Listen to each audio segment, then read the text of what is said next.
Good morning, friends. I bring greetings from Naga Christian Fellowship, Bangalore. First of all, I want to thank your pastor, Reverend Apam, and his team for giving me the opportunity to speak to the congregation this very special morning and very special day, the first Sunday of the Advent season.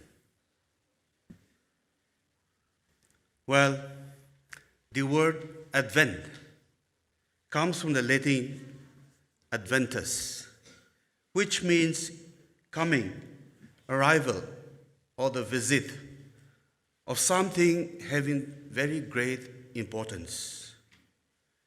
Now, for Christians, that is us, Advent is a season,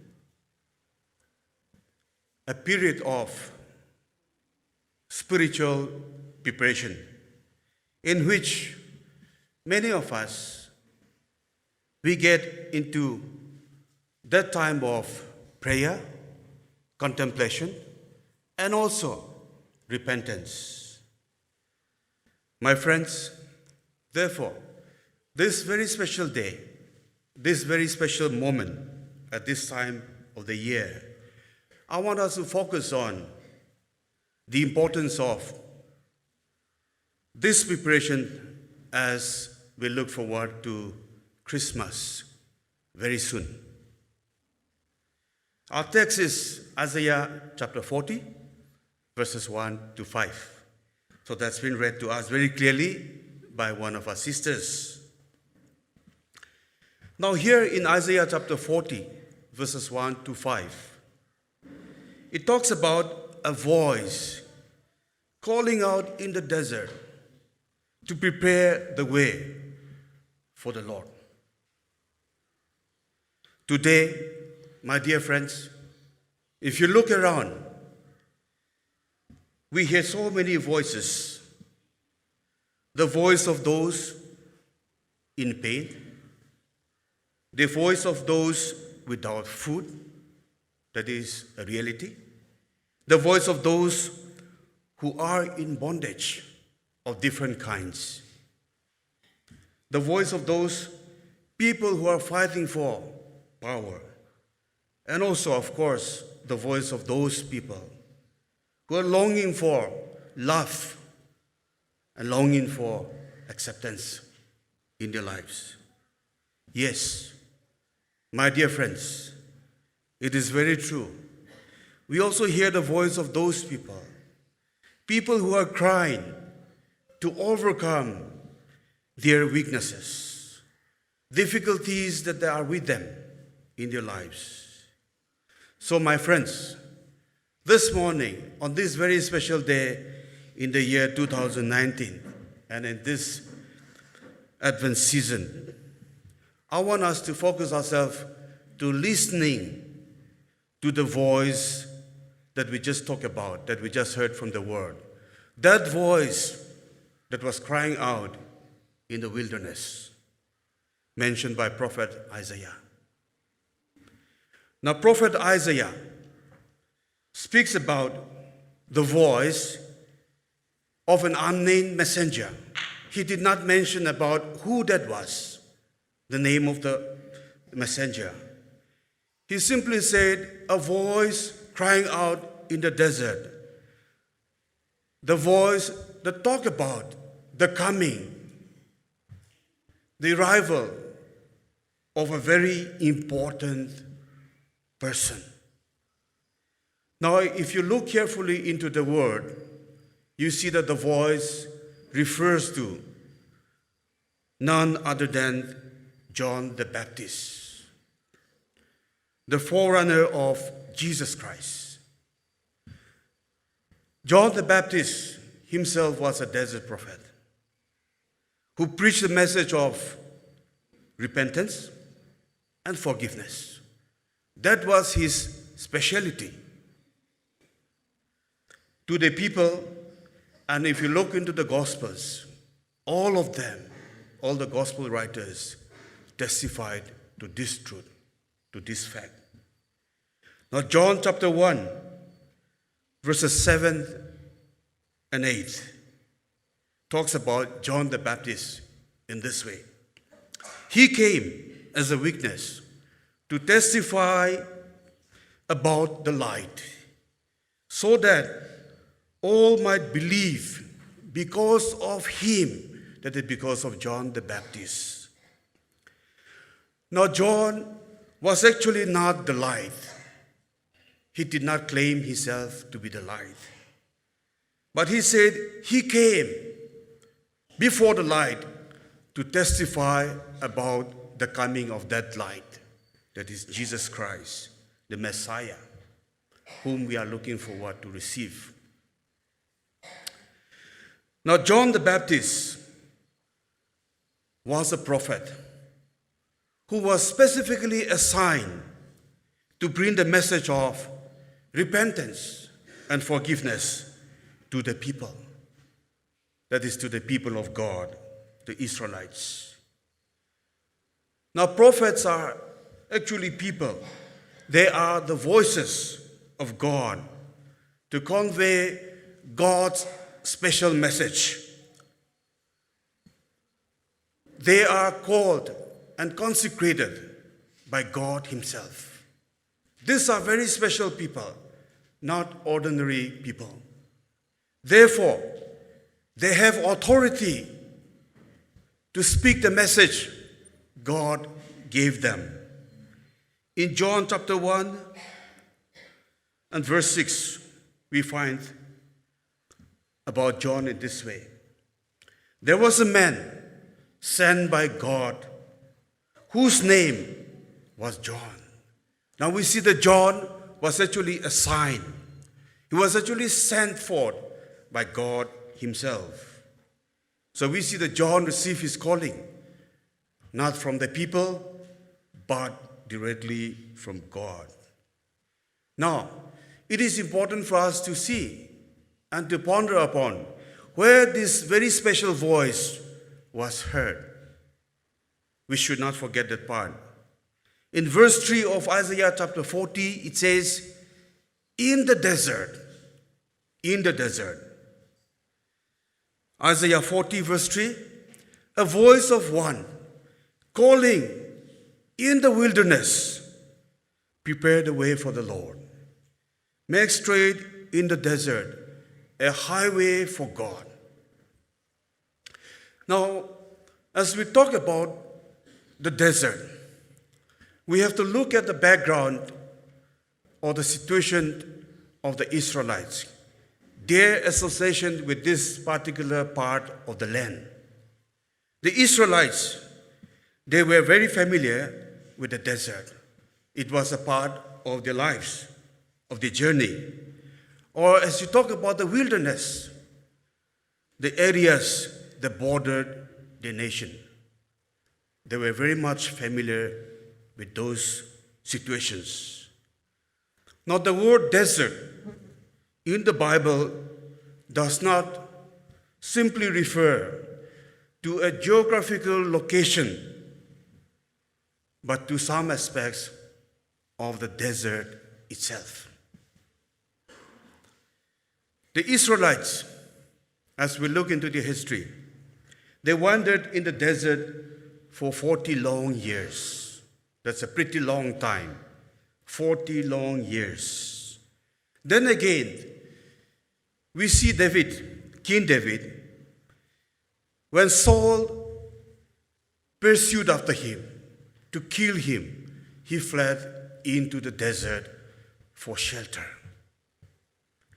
Then even the Messiah, Jesus Christ, before he started his ministry, before he took upon the great task of saving the people into his kingdom, he was taken into the desert and he was tempted there.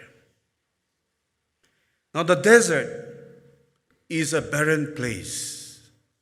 It's a scary place with no water, where people cannot live easily, or where survival was difficult. So in other words, as you look at or picturize the desert, it is a very lonely, threatening and a frightening place. We can't just survive there. The desert, therefore, symbolizes the emptiness, the dissolution that had come upon the nation of Israel because of her sin, because of their sins. Now, I want us to look at what the voice also tells us, or what that voice was trying to communicate to the people. Isaiah 40, verse 3 again. A voice of one, yes, of John, in the wilderness, yes, we know that. Prepare. Now that voice tells the people, prepare the way for the Lord.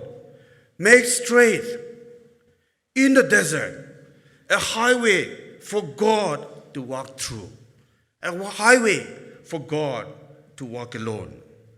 Now this very special voice tells us to make preparations to welcome the Messiah, to welcome the Lord. Now, if you look at how we should prepare then, the way for the Lord, to make that preparation, how do we do? Now we can see that there are two ways in which you and I, or we are called to make that preparation. The first one, I would like to say, the physical preparation, or the physical part of it. In verse 3, it says a highway for God to walk through. Now, if we say, look at the nature or the significance of the highways. Highways are actually paths which are there or which are constructed to connect two important places or to connect places to each other. Now, Jesus Christ, my dear friends, He cannot come and dwell in us when there is no highway connection. He cannot come and dwell in us when there is no highway connection. In other words, it means, in order that Jesus Christ can come and dwell in our lives, you need to have a relationship with God, a relationship with Him. There has to be that relationship between Christ and us. So what do we do? How do we do that?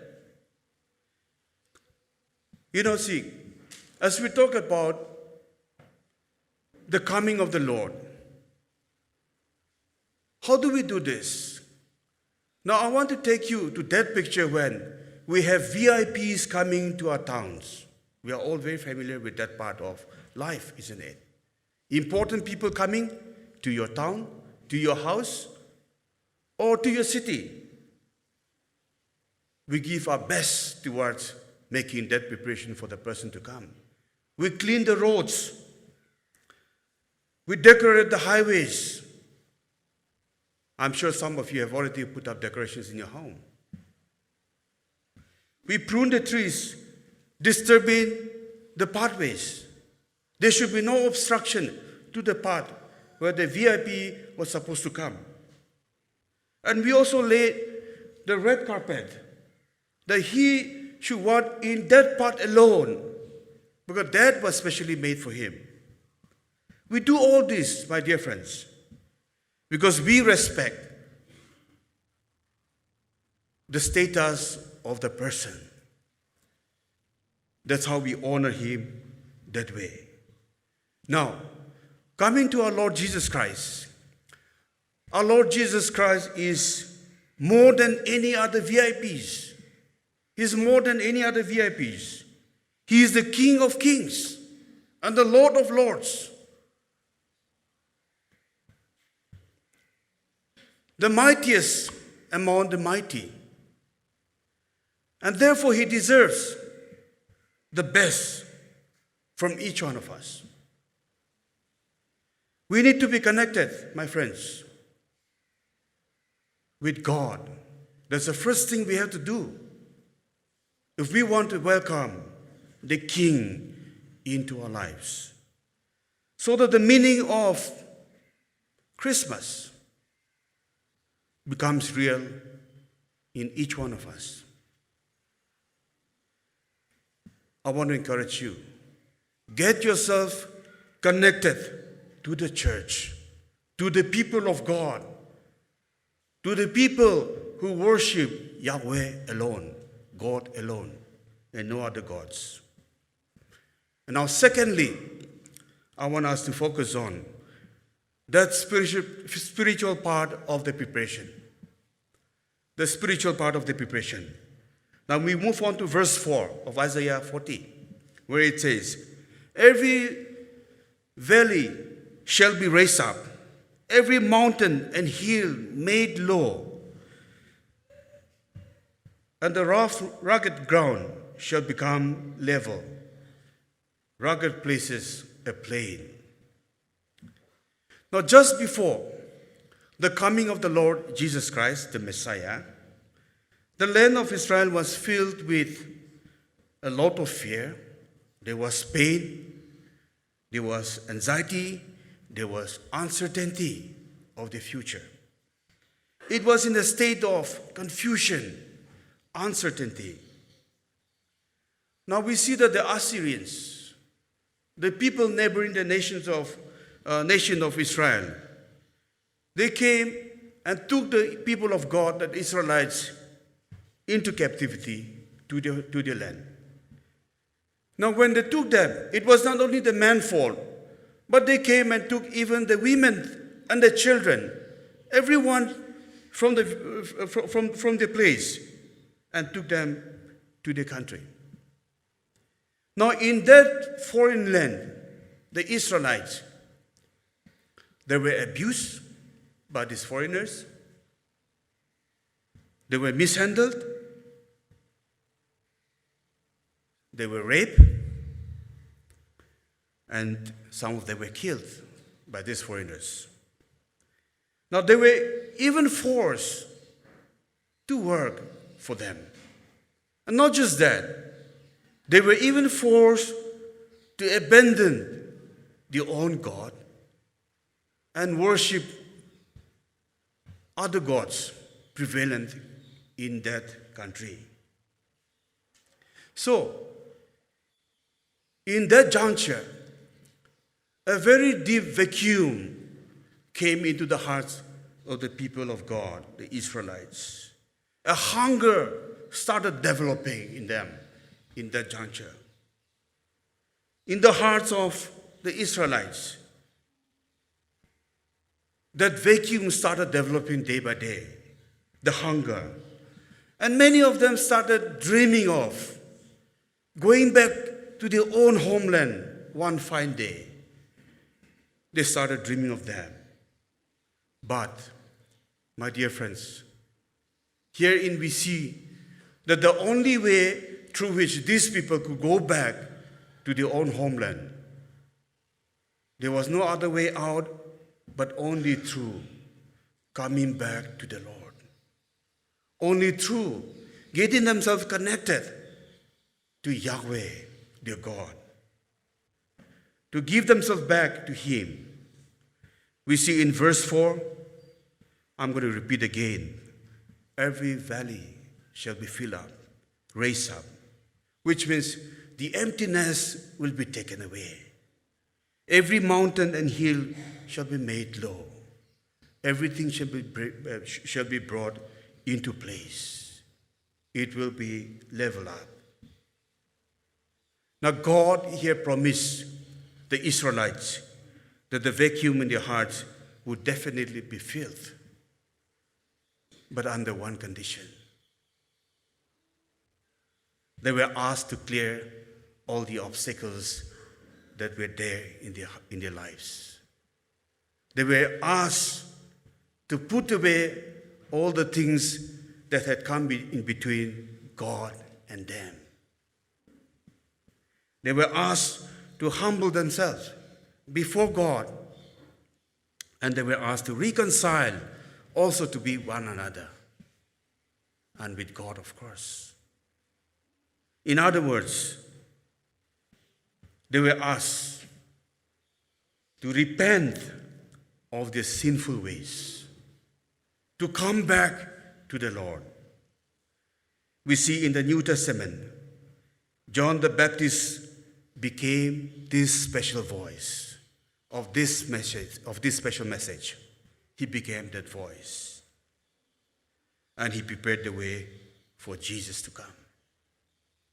Matthew chapter 3, verse 2, it says, "Repent, for the kingdom of God is near." Repent, for the kingdom of God is near. Simply put, to repent means to turn around, to change, and come back to God. To turn around from the sinful ways, sinful habits, and sinful practices. To throw off their hypocrisy or the falsehood that has come upon the people. Or even in our case, our disregard for God's rules in our lives. How do we honor Him? Today, my dear friends, as we all look forward to celebrating the coming of the Lord, we must get rid of every obstacle. I can't tell what kind of obstacle you possess in your life. You can't tell what I possess in my life. We know ourselves. Get rid of every obstacle that keeps us away from that intimate relationship with God. We must remove, yes, anything that stands in the way between God and us. Yes, we have to remove our pride if that is a problem with us. We have to remove our selfishness if that is prevalent in our lives. We have to remove our anger towards each other. Bitterness, that's a very serious sickness. And even hatred, jealousy, or unforgiving spirit, or even certain habits that are prevalent in our lives and that are killing us today. My dear friends, we have to take care of all this if we want the Lord to walk through into our lives and settle. Now, let me ask you this very personal question. Is there anyone here this morning who is not in a right relationship with his spouse or her spouse? We're married people. We go through different kinds of situations in our lives. Is there anyone here who is not in the right relationship with his or her spouse? That's one area you have to deal. Is there anyone here who is still struggling to forgive someone who has hurt you a long time back, but you're still struggling to take care of it? Or anyone here who is still confused,